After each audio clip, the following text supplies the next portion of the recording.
മൂകാംബിക ക്ഷേത്രത്തിൽ പോയിട്ടുള്ളവരാണെങ്കിൽ മിക്കവാറും കണ്ടിട്ടുണ്ടാവും ഈ കാണുന്ന പഴയ രഥം. ക്ഷേത്രത്തിന് പുറത്തുള്ള സ്റ്റേജിനടുത്തായിട്ടാണ് ഇതുള്ളത്. ഈ രഥത്തിന് ഏകദേശം 400 വർഷത്തിലേറെ പഴക്കമുണ്ടെന്നാണ് പറയപ്പെടുന്നത്. ഇതിലെ ശില്പങ്ങളും കൊത്തുപണികളും ഒക്കെ നമ്മളെ അത്ഭുതപ്പെടുത്തുന്നതാണ്. അത്രയ്ക്ക് മനോഹരമായിട്ടാണ് ചെയ്തിരിക്കുന്നത്.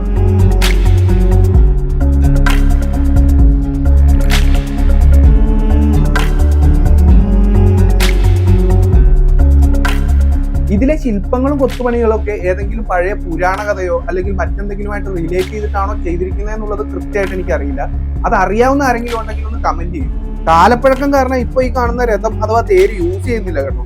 ഇതിനു പകരം പുതിയതൊരെണ്ണം നിർമ്മിച്ചിട്ടുണ്ട്. തേക്കിലും ആവണിപ്ലാവിലുമാണ് പുതിയ രഥം നിർമ്മിച്ചിട്ടുള്ളത്. 2 കോടിയോളം രൂപ ചെലവഴിച്ചാണ് പുതിയ ബ്രഹ്മരഥം നിർമ്മിച്ചിട്ടുള്ളത്.